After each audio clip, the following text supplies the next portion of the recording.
The phone buzzed against my palm at 2:17 a.m. and the screen lit up with a single line that sliced the dark in half. I'm out. Meet me tomorrow. Same spot. Jay. My wife's breathing stayed soft beside me, one arm flung across my chest like nothing had changed, but the name on the message, J for Jake, the ex she swore was ancient history, felt like a blade sliding between my ribs. I stared at those 8 words until they blurred, until the room smelled only of the sour panic rising in my throat, and I knew the life we'd stitched together over 8 years was already unraveling thread by thread. I didn't wake her. I couldn't. Instead I slipped from the bed, bare feet cold on the hardwood, and padded to the kitchen where the glow of the fridge became my only witness. I opened our banking app with the same thumb that had traced her spine that morning, and the numbers hit me harder than any fist. The joint savings, every overtime shift, every skipped vacation, every dollar meant for the down payment on the little blue house with the wraparound porch was gone. Not drained, not dipped into. Gone. A single transfer at 11:42 p.m., the exact minute I'd been in the shower singing off-key to the radio. $43,000 wired to County Detention Release Fund. Jake's bail. I knew the amount because I'd seen the news last month when they dragged him in for felony possession with intent. I'd even joked with Sarah over breakfast, God, remember when we thought dating a guy like that was edgy? And she'd laughed, eyes bright, saying people never change. Turns out some people do, just not in the direction you pray for. I stood there until the fridge motor clicked off and the silence pressed against my eardrums. My first instinct was to scream, to shake her awake and demand why the money we'd promised our future kids wasn't worth more than the man who once left her sobbing on our apartment floor. But the words jammed behind my teeth. 8 years of choosing her, of swallowing pride, of believing her apologies were the final chapter. Something in me calculated that one explosion would finish us faster than the truth already was. So I closed the app, set the phone face down, and did the only thing that felt like control. I opened a new browser tab and started moving whatever scraps remained. By sunrise I'd emptied the checking, the secondary savings, the emergency credit line she didn't know I'd added last year after the furnace scare. I funneled it all into an account under my name alone, fingers trembling so hard I had to retype the routing number 3 times. I left the joint credit cards active, let her feel the first sting when the gas pump declined, but every safety net we'd woven together I cut loose and nodded to myself. It wasn't revenge, not yet. It was oxygen. I needed to breathe before I decided whether to burn the house down or walk away from the ashes. Sarah padded in at 7, hair tousled, wearing my old Penn State hoodie like any other Saturday. She kissed the back of my neck while I stirred eggs that suddenly tasted like chalk. You're up early, she murmured, voice still husky with sleep. Everything okay? The question floated between us, innocent as steam. I nodded, scraping the pan harder than necessary, and said work had emailed about quarterly numbers. Lie for lie, I figured. She bought it, humming as she poured coffee, and the normalcy of the moment was its own kind of torture. Like watching a movie where you already know the ending but can't look away. The doubt had been creeping for weeks, I realized later, the way mold blooms behind wallpaper you swear is clean. Little things. Her phone always face down now. The way she angled the screen when a notification chimed, the sudden girls' nights, that left her perfume lingering on coats I didn't recognize. I chalked it up to stress. She'd been gun-shy since her mom's cancer scare, jumping at shadows, and I doubled down on being the steady one. Extra hugs, surprise takeout, sex that felt like apology even when I didn't know what for. I told myself marriages ebb. I told myself a lot of things. That afternoon she said she had errands. Dry cleaner, post office, maybe Target for new throw pillows because the old ones smelled like dog even though we didn't have a dog. I smiled the thin smile I perfected in customer service hell, and told her to take her time. The second her SUV backed out, I was in her closet, kneeling among the shoes she'd never throw away, fingers closing around the burner phone taped beneath the winter boots. The call log was a punch list, Jake, Jake, Jake. The texts were worse. Promises. Coordinates. A selfie of her in the lingerie I'd bought for our anniversary, captioned, "Wish you were here." My stomach folded in on itself.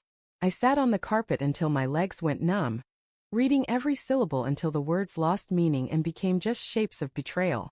She came home flushed, arms full of bags that clinked with bottles, Prosecco because we deserved a treat. I helped carry them in, asked about her day, listened to the practiced lilt of her lies. When she reached for her regular phone to show me pillow swatches, I saw the tremor in her wrist.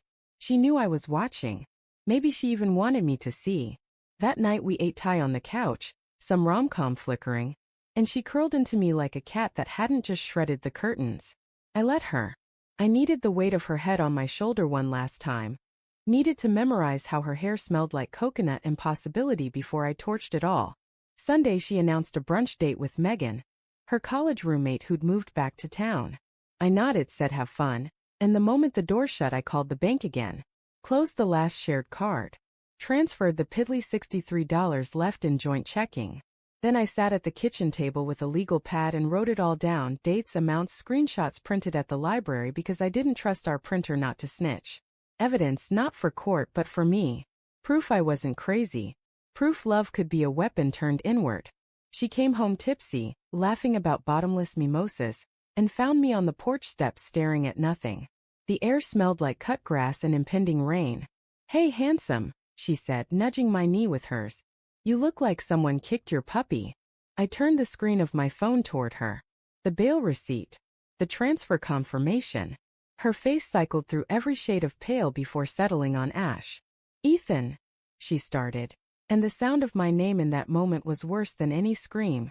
I didn't yell. I'd promised myself that much. Instead I asked, quiet as snowfall, why the man who once broke her wrist in a drunken rage was worth more than the crib we'd priced last month. She cried, ugly shoulder-shaking sobs that soaked my shirt when she tried to hug me. She said Jake had changed, that county jail scared him straight, that he'd promised to pay us back with his VA disability once the paperwork cleared. She said she panicked when his mom called begging, that she thought she could fix it before I noticed, that she was going to tell me everything tonight.